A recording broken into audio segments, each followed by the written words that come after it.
খলিফাতুল মুসলিমিন আমিরুল মুমিনিন খলিফাতুল মুসলিমিন হযরত ওমর ফারুক রাদিয়াল্লাহু তাআলা আনহুর দরবারে নিয়ে উপস্থিত হয়ে বলতেছেন, ওগো আমিরুল মুমিনিন, আমরা যেই যুবককে এনেছি ওই যুবক আমাদের বাবাকে হত্যা করেছে। আমরা এর সঠিক বিচার চাই, আপনার কাছে সঠিক বিচার চাই। খলিফাতুল মুসলিমিন হযরত ওমর ফারুক রাদিয়াল্লাহু তাআলা আনহু ওই যুবকটাকে বললেন, যুবক রে, তোমার বিরুদ্ধে যে অভিযোগ করতেছে এই অভিযোগ সম্পর্কে তোমার বক্তব্যটা কি? এমনি যুবক ডাক দিয়া বলে, ওগো আমিরুল মুমিনিন খলিফাতুল মুসলিমিন, তারা যেই বক্তব্য দিয়েছে এদের বাবার হত্যা সম্পর্কে, এদের বাবাকে আমি হত্যা করেছি। ওগো আমিরুল মুমিনিন খলিফাতুল মুসলিমিন, আপনি শুনুন আমি কেমন ভাবে কে কারণে হত্যা করেছি। ওগো আমিরুল মুমিনিন, ওগো খলিফাতুল মুসলিমিন, আমি কঠোর পরিশ্রমের কাজ করে আমি ক্লান্তি দূর করার জন্য একটা খেজুর গাছের নিচে বিশ্রাম করতেছিলাম। আমি খেজুর গাছের নিচে বিশ্রামের মুহূর্তে আমার ঘুম চলে আসলো, আর ওইদিকে আমার একমাত্র বাহন উটটাকে আমি পাশে রেখে আমি ঘুমিয়েছিলাম। কিন্তু ঘুম থেকে উঠে আমি তাকাইয়া দেখি আমার একমাত্র বাহন উটটা আমার কাছে নাই। উটটাকে আমি তালাশ করতে শুরু করে দিয়েছি, উটটাকে আমি তালাশ করতে শুরু করে দিয়েছি। উটটাকে খুঁজতে খুঁজতে আমি একটা বাগানের পাশে গিয়া পাইলাম, কিন্তু এমন ভাবে পাইলাম আমার উটটাকে আমি আর জীবিত পেলাম না, আমার উটটাকে আমি পেয়েছি মৃত। ওগো আমিরুল মুমিনিন, ওগো খলিফাতুল মুসলিমিন, আমি আমার উটটাকে মৃত যখন দেখলাম, আর মৃত উটটার পাশে ওই দুজনের বাবা দাঁড়ানো, আমি ওনার সঙ্গে কথাবার্তা বলতে বলতে এক পর্যায়ে আমার রাগ আসে, আমার শরীরে এমন পর্যায়ের রাগ আসলো, আমি তখন রাগান্বিত হইয়া তাদের বাবাকে একটা পাথর দিয়া বাবার মাথায় আঘাত করলাম। আঘাতের সাথে সাথে ওদের আব্বা মুহূর্তের ভিতরে দুনিয়া থেকে বিদায় হয়ে যায়। আমি নিজেও ভাবতে পারি নাই এই আঘাতের কারণে এদের বাবা দুনিয়া থেকে বিদায় হয়ে যাবে। ওগো আমিরুল মুমিনিন খলিফাতুল মুসলিমিন, আমি ক্ষমা প্রার্থী, আমি ক্ষমা প্রার্থী, আমি মাফ চাই। আমিরুল মুমিনিন খলিফাতুল মুসলিমিন হযরত ওমর ফারুক রাদিয়াল্লাহু তাআলা আনহু উনি যুবককে বলেন, এরে যুবক, তুমি তো তোমার উটটাকে হত্যার কারণে তুমি ওদের কাছে উট তুমি চাইতে পারতা, কিন্তু এদের বাবাকে যে তুমি হত্যা করেছো, হত্যা যে তুমি করেছো, এখন তোমার পরিণাম কি হবে জানো? তোমার বিচারটা হলো মহান আল্লাহ পাক রব্বুল আলামিন কিসাসের বর্ণনা কোরআনুল কারীমে আল্লাহ পাক জানাইয়া দিয়েছেন। ও যুবক, তুমি শুনিয়া লো, আল্লাহ পাক কোরআনুল কারীমে স্পষ্ট ভাষায় জানাইয়া দিয়েছেন। আল্লাহ বলেন, ইয়া আইয়ুহাল্লাযীনা আমানু কুতিবা আলাইকুমুল কিসাসু ফিল কতলা الحر بالحر والعبد بالعبد والأنثى بالأنثى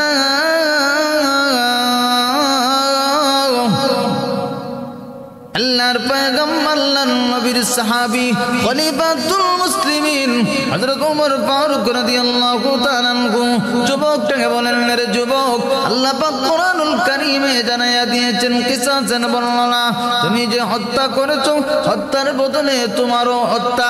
ও পৃথিবীর মানুষেরা, ভালো করিয়া শুনিয়া রাখো, হত্যার বদলে হত্যা এটা আমিরুল মুমিনিনের কোনো কথা না, এটা স্বয়ং ফয়সালা করে দিয়েছেন মহান আল্লাহ।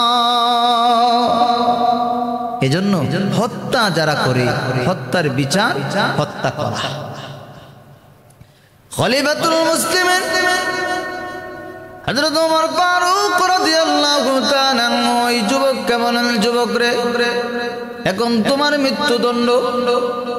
খলিফাতুল মুসলিমিন ওই যুবককে মৃত্যুদণ্ডের কথা যখন বলেছেন, এমনি যুবক ডাক দিয়া বলে, ওগো আমিরুল মুমিনিন, ওগো খলিফাতুল মুসলিমিন, আপনি আমাকে কয়েকদিন সময় দিন, আমি বাড়িতে যাই।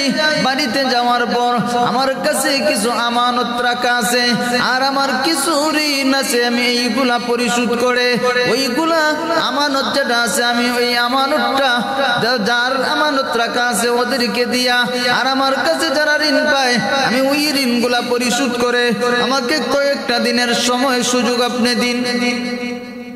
খলিফাতুল মুসলিমিন হযরত ওমর ফারুক রাদিয়াল্লাহু তাআলা আনহু বলেন, আরে যুবক, তোমাকে আমি সময় দিব, কি বিশ্বাসে আমি তোমাকে সময় সুযোগ দিব? কারণ তুমি তো মৃত্যুদণ্ড আসামি, তোমাকে মৃত্যুদণ্ড কার্যকর করা হবে। এখন তুমি যদি এখান থেকে যাইতে হয় তাহলে তুমি জামিনদার রেখে যাও। ওই লোকটা এখন কাকে জামিন রাখবে, কে তার জামিন হবে? কেউ তাকে চিনে না, কেউ তাকে চিনে না, এখানে কোনো আত্মীয় স্বজন নাই, কে তার জামিন হবে? হাউস ভরা মানুষ, কিন্তু ওই লোকটার জামিন তো কেউ হলো না, কেউ হয় না, কোনো সারা শব্দ নাই, কেউ দে হবে। যুবকটা নিরুপায় হয়ে দাঁড়ায় আছে। খলিফাতুল মুসলিমিন দেখতেছেন যুবকটা নিরুপায় দাঁড়ায় আছে। হঠাৎ দেখা যায় একজন মানুষ, উনি লাফ দিয়ে দাঁড়াইছেন। উনি আর কেউ না, উনি আর কেউ না, যিনার নাম হলো হযরত আবু যর গিফারি রাদিয়াল্লাহু তাআলা আনহু। উনি দাঁড়াইয়া বলতেছেন, ওগো আমিরুল মুমিনিন, ওগো খলিফাতুল মুসলিমিন, আমি ওই যুবকের জামিনদার হলাম। সুবহানাল্লাহ। খলিফাতুল মুসলিমিন হযরত ওমর ফারুক রাদিয়াল্লাহু তাআলা আনহুকে লক্ষ্য করে আবু যর গিফারি বলতেছেন, ওগো আমিরুল মুমিনিন, আমি ওই যুবকের জামিনদার হয়ে গেলাম। জামিনদার যখন হয়ে গেলেন তখন হযরত ওমর ফারুক রাদিয়াল্লাহু তাআলা আনহু ওই যুবকটাকে কয়েকটা দিনের জন্য উনি দিয়া দিলেন, কয়েকটা দিন নির্ধারিত একটা সময়সীমা দিয়া ওই যুবকটাকে ছেড়ে দেওয়া হলো। আগামী জুমা পর্যন্ত তোমাকে ছেড়ে দেওয়া হলো, আগামী শুক্রবার, আগামী জুমাবার, এর ভিতরে তুমি মসজিদে নববীর মধ্যে উপস্থিত হইবা। মসজিদে নববীর জুমার নামাজের পরে মৃত্যুদণ্ড কার্যকর করা হবে। ওই ঘোষণা দেওয়ার পর হযরত আবু যর গিফারি রাদিয়াল্লাহু তাআলা আনহু উনি ওনার বাড়িতে চলে গেলেন।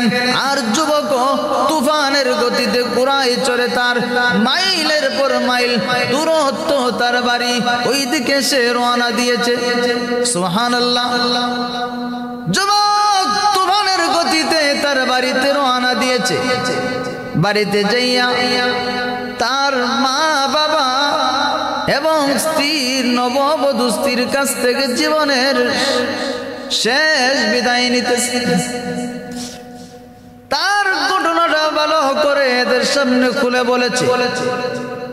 তার কাছে আমানত রাখা তার যে ঋণগুলা আছিল অতি দ্রুত আকারে এইগুলা সেরে মা বাবার কাছ থেকে জীবনের মতো শেষ বিদায়, নববধূর কাছ থেকে জীবনের মতো শেষ বিদায় নিয়ে ঘটনা বিস্তারিত ভাবে এদেরকে শোনায় আসলো। তোমরা আমাকে মাফ করে দাও, কারণ আর তোমাদের সাথে পৃথিবীর জমিনে আর দেখা হবে না, কারণ আমার উপরে মৃত্যুদণ্ড কার্যকর করা হবে। ওই দিকে যুবক মদিনায় আসার জন্য রওনা দিয়ে দিচ্ছে তুফানের গতিতে। শুক্রবার দিন সকাল বেলা এখনো যখন মদিনায় ওই যুবকটা আসে নাই, খলিফাতুল মুসলিমিন হযরত ওমর ফারুক রাদিয়াল্লাহু তাআলা আনহু রাষ্ট্রীয় বার্তাবাহক এক চিঠি দিয়া আবু যর গিফারি রাদিয়াল্লাহু তাআলা আনহুর বাড়িতে পাঠাইয়া দিলেন। তুমি যাও আবু যর গিফারির কাছে ওই চিঠিটা তুমি দিবা, আবু যর গিফারির কাছে ওই চিঠিটা তুমি নিয়ে দিবা। আমিরুল মুমিনিনের পক্ষ থেকে রাষ্ট্রীয় ওই চিঠিটা, উনি ওই বার্তাবাহক যখন আবু যর গিফারির বাড়িতে ওই চিঠিটা নিয়ে দিল, চিঠির মধ্যে লেখা আছে, ও আবু যর গিফারি, আমি আজকে শুক্রবার জুমার নামাজে মসজিদে নববীর মধ্যে তুমি প্রস্তুতি নিয়ে আসবা, কারণ যুবক যদি ঠিক টাইমে উপস্থিত না হয় তাহলে তোমার উপরে মৃত্যুদণ্ড কার্যকর করা হবে, তোমার উপরে মৃত্যুদণ্ড কার্যকর করা হবে। এমন কথা যখন মদিনার মানুষেরা শুনলো, আজকে এখন পর্যন্ত ওই যুবক, যেই যুবকের প্রতি মৃত্যুদণ্ড কার্যকর করা, ওই যুবক কিন্তু এখনো আসে নাই। তাহলে আজকে তো মৃত্যুদণ্ড কার্যকর করা হবে আবু যর গিফারি রাদিয়াল্লাহু তাআলা আনহুর প্রতি। আবু যর গিফারি এমন একজন সাহাবী যার সম্পর্কে নবীজি বলেছেন, আমার একজন সাহাবী যে একা একা থাকবে, একা একা মৃত্যুবরণ করবে, আর তার মৃত্যুবরণের পর একদল মানুষ তার জানাজার কাফন দাফনের ব্যবস্থা করবে। উনি একজন সাহাবী হযরত আবু যর গিফারি রাদিয়াল্লাহু তাআলা আনহু, উনিও খলিফাতুল মুসলিমিনের ওই চিঠিটা উনি পড়লেন। চিঠিটার মধ্যে তো লেখা, আবু যর গিফারি, তুমি জুমার নামাজ মসজিদে নববীর মধ্যে এসে পড়বা, মসজিদে নববীর মধ্যে তুমি আইসা পড়বা প্রস্তুতি নিয়া, কারণ তোমার উপরে মৃত্যুদণ্ড কার্যকর করা হবে যদি ওই যুবক ঠিক টাইমে উপস্থিত না হয়। হযরত আবু যর গিফারি রাদিয়াল্লাহু তাআলা আনহু মসজিদে নববীর মধ্যে উনি নামাজ পড়ছেন। এখন পর্যন্ত কিন্তু ওই যুবকের আসার কোনো কিছু শোনা যাচ্ছে না, এখন ওই যুবকটা আসে নাই। যেই যুবকের প্রতি মৃত্যুদণ্ড কার্যকর করা হবে, যেই যুবকের উপর মৃত্যুদণ্ড কার্যকর করা হবে, ওই যুবক কিন্তু এখনো আসে নাই। খলিফাতুল মুসলিমিন হযরত ওমর ফারুক রাদিয়াল্লাহু তাআলা আনহুর কথা অনুযায়ী হযরত আবু যর গিফারি রাদিয়াল্লাহু তাআলা আনহু মসজিদে নববীর মধ্যে উনি নামাজ পড়েছেন। নামাজ শেষ হওয়ার পর মৃত্যুদণ্ড এখন কার্যকর করা হবে। চতুর্দিকে মানুষেরা ভিড় করেছে, আর মানুষের ভিতরে এমন তমতমে ভাব, মানুষরা সবার চোখে কিন্তু কান্না ভাব, সবাই কাঁদতেছে। আহারে, আজকে এমন একজন নির্দোষ মানুষকে মৃত্যুদণ্ড দেওয়া হবে, এমন একজন মানুষ বিনা দোষে উনি আজকে মৃত্যুদণ্ড কার্যকর করবেন, বিনা দোষে ওনার উপরে মৃত্যুদণ্ড কার্যকর করা হবে।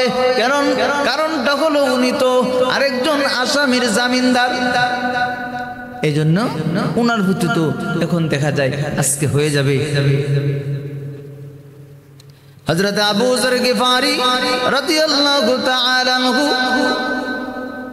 উনি কিন্তু হাসি মুখে, উনি দেখে যায় হাসি, ওনার মুখের মধ্যে চোখে হাসি মুখ। হযরত আবু যর গিফারি রাদিয়াল্লাহু তাআলা আনহু উনি দেখা যায় হাসতেছেন, হাস্যোজ্জ্বল চেহারা। উপস্থিত সবাই দেখা যায় কাঁদে, সকল মানুষেরা কাঁদে। এমনকি যিনি ফাঁসি দিবেন জল্লাদ পর্যন্ত দেখা যায় কাঁদে। জল্লাদ সামনের দিকে আস্তে আস্তে পাটা বাড়ায়, জল্লাদ এমন ভাবে পা বাড়ায়, জল্লাদ বলে মনে হয় আমার পায়ের মধ্যে কে জানি পাথর বেঁধে রেখেছে, আমার পা তো এত দ্রুত আকারে সামনের দিকে আগায় না। সকল মানুষ দেখা যায় কাঁদে, উপস্থিত সকল মানুষেরা কাঁদে। এমনকি যিনি ফাঁসির রায় দিয়েছেন খলিফাতুল মুসলিমিন, আমিরুল মুমিনিন, খলিফাতুল মুসলিমিন হযরত ওমর ফারুক রাদিয়াল্লাহু তাআলা আনহু পর্যন্ত ভারাক্রান্ত হৃদয় নিয়ে আসে। পৃথিবীর মানুষেরা ভালো করে শুনুন, হযরত আবু যর গিফারি রাদিয়াল্লাহু তাআলা আনহু মৃত্যুর মৃত্যু কার্যকর করা হবে। উপস্থিত সকল মানুষেরা কাঁদে, জল্লাদ কাঁদে, আমিরুল মুমিনিন কাঁদে। হঠাৎ দেখা যায় একজন সাহাবী ডাক দিয়ে বলতেছেন, রে জল্লাদ থামো থামো। ওই যে দেখা যায় মরুভূমিতে দোলার পায়ের ধুলা উড়িয়ে ঘোড়া দিয়ে কে যেন আসতেছে। ও জল্লাদ তুমি একটু থামো, একটু থামো। ওই কে? আমরা উনাকে দেখি। উনাকে দেখার পর এরপর তুমি কার্যকর করবা, কোনো অসুবিধা নাই। সকল মানুষেরাই ওই দিকে কে যেন ঘোড়া দৌড়ায় দ্রুত গতিতে আসতেছে, দোলা বালু উড়াইয়া কে যেন আসতেছে তুফানের গতিতে। রাত যখন উনি উপস্থিত হইয়া উপস্থিত যখন হয়েছেন, সকল মানুষেরাই দেখতে পেল ওই যেই যুবকের মৃত্যুদণ্ড কার্যকর করা হবে, ওই যুবক দেখা যায় উপস্থিত হইয়া যুবক বলে, আমিরুল মুমিনিন, খলিফাতুল মুসলিমিন, আমি মাফ চাই, কারণ আমি ঠিক সময়ে আসতে পারি নাই, ঠিক সময়ে উপস্থিত না হওয়ার কারণে আপনাদের কাছে আমি ক্ষমা প্রার্থী। আপনি আমাকে মৃত্যুদণ্ড দিয়া আমাকে পবিত্র করুন, আর আমার জামিনদার ভাইকে আপনি ছেড়ে দিন। আমাকে আপনি মৃত্যুদণ্ড দিয়া আমাকে পবিত্র করুন, কারণ যেন আমি কিয়ামতের কঠিন ময়দানে আমি যেন এমন অপরাধী না হই, আমি যেন পরিষ্কার পরিচ্ছন্ন হইয়া মালিকের দরবারে যেন আমি হাজিরা দিতে পারি। আমিরুল মুমিনিন, খলিফাতুল মুসলিমিন, আপনি আমার মৃত্যুদণ্ড কার্যকর করুন। এমনি খলিফাতুল মুসলিমিন ওই যুবককে ডাক দিয়া বলেন, এরে যুবক, তুমি তো জানো তোমার উপরে মৃত্যুদণ্ড কার্যকর করা, তুমি যে আবার ফেরত আসলা, এর কারণটা কি আমি আগে জানতে চাই। চিন্তা করছেন? জানে যুবক যে তার উপরে মৃত্যুদণ্ড, কারণ আপনি আমাদের দেশের মধ্যে যদি এমন হইতো, তাহলে কি মনে করেন যে মৃত্যুদণ্ড আসামি যদি ছুটে যায়, তাহলে যে আর আবার আপনার কাছে আইসা মৃত্যুদণ্ড বরণ করবে, এবং মানুষ খুঁজে পাওয়া সম্ভব না, অসম্ভব। ওই যুবক যেই মাত্র আমিরুল মুমিনিন জিজ্ঞাসা করলেন, যুবকরা তোমার উপরে মৃত্যুদণ্ড কার্যকর করা, কিন্তু তুমি যে আবার আসনার কারণটা কি? আমিরুল মুমিনিনের কথায় যুবক ডাক দিয়া বলে, আমিরুল মুমিনিন, কোন মানুষ যেন এই কথা বলতে না পারে। একজন মুসলমান বিপদে পড়েছিল, আর আরেকজন মুসলমান তাকে সাহায্য করতে এসে সে নিজেই ক্ষতিগ্রস্ত হয়েছে, এমন কথা যেন কেউ না বলতে পারে। এই জন্য আমি উপস্থিত হয়েছি, কারণ এমন কথা যেন কেউ বলতে না পারে। একজন মুসলমান বিপদে পড়ছে, আরেকজন মুসলমান সাহায্য করার জন্য আইসা সে নিজেই বিপদে পড়ছে। আমিরুল মুমিনিন, খলিফাতুল মুসলিমিন এমনি হযরত আবু যর গিফারি রাদিয়াল্লাহু তাআলা আনহুকে জিজ্ঞাসা করলেন, ও আবু যর গিফারি, তুমি যে একজন অচেনা মানুষের জামিনদার হইলা, কারণ কি? আবু যর গিফারি রাদিয়াল্লাহু তাআলা আনহু বলেন, আমিরুল মুমিনিন, কেউ যেন একথা বলতে না পারে একজন মুসলমান বিপদে পড়েছিল, কোন মুসলমান তাকে সাহায্য করতে আসে নাই, এই কথা যেন কেউ বলতে না পারে। এবার দেখা যায় যেই দুইজন বালক তাদের বাবার হত্যার বিচার চেয়ে মৃত্যুদণ্ড কার্যকরের জন্য এই যুবককে খলিফার দরবারে এনেছিল, এদের একজন আওয়াজ দিয়ে বলতেছে, আমিরুল মুমিনিন, আমাদের এই বিচার আপনার কাছে, আমরা মৃত্যুদণ্ডের যে আবদার করেছিলাম আমরা এটা তুলে নিলাম, আমরা এই বিচার চাই না, আমরা ওই যুবককে মাফ করে দিলাম, আপনি ওই বিচার বাদ দিয়া দেন। খলিফাতুল মুসলিমিন হযরত ওমর ইবনুল খাত্তাব রাদিয়াল্লাহু তাআলা আনহু যুবকদেরকে লক্ষ্য করে বলেন, যুবকরে, তোমরা যে মন বিচার চাও না, ওই যুবককে তোমরা মাফ করে দিতেছো, কারণ কি? এদের একজন বলতেছে, একজন ভাই বলে, ওগো আমিরুল মুমিনিন, দুনিয়ার কোন মানুষ যেন এই কথা বলতে না পারে যে একজন মুসলমান আকস্মিক ভাবে তার অজানা অবস্থায় একটা ঘটনা এমন ভাবে ঘটে গেছে, এমন হত্যা হয়ে গেছে, আর এটার জন্য সে নিজে মাফ চাইলো, কিন্তু মাফ চাওয়ার পরেও যাতে যে আমি মাফ দিলাম না। একজন মুসলমান তার অনাকাঙ্ক্ষিত ভাবে একটা ঘটনা ঘটে গেছে, ঘটনা ঘটার পর ওই লোকটাই কিন্তু নিজে স্বীকারোক্তি দিয়া স্বীকার করতেছে যে আমি অপরাধী সাব্যস্ত হওয়ার পর সে নিজে মাফ চাইলো। কিন্তু এরপরে যদি কোনো মানুষ মাফ না করে, আমরা যদি মাফ না করি, তাহলে এটা তো হয় না। এই জন্য কোনো মানুষ যেন বলতে না পারে যে নিজে অপরাধী সাব্যস্ত হওয়ার পরও মাফ চাওয়ার পরও যে মাফ দেয় না।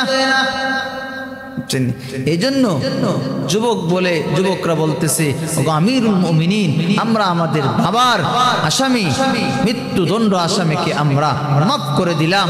ও পৃথিবীর মানুষ, হযরত আবু যর গিফারি রাদিয়াল্লাহু তাআলা আনহু এমন অচেনা জীবনে কোনো দিন তার সাথে দেখা হয় নাই, এমন একজন অচেনা মানুষের জিম্মাদার মৃত্যুদণ্ড।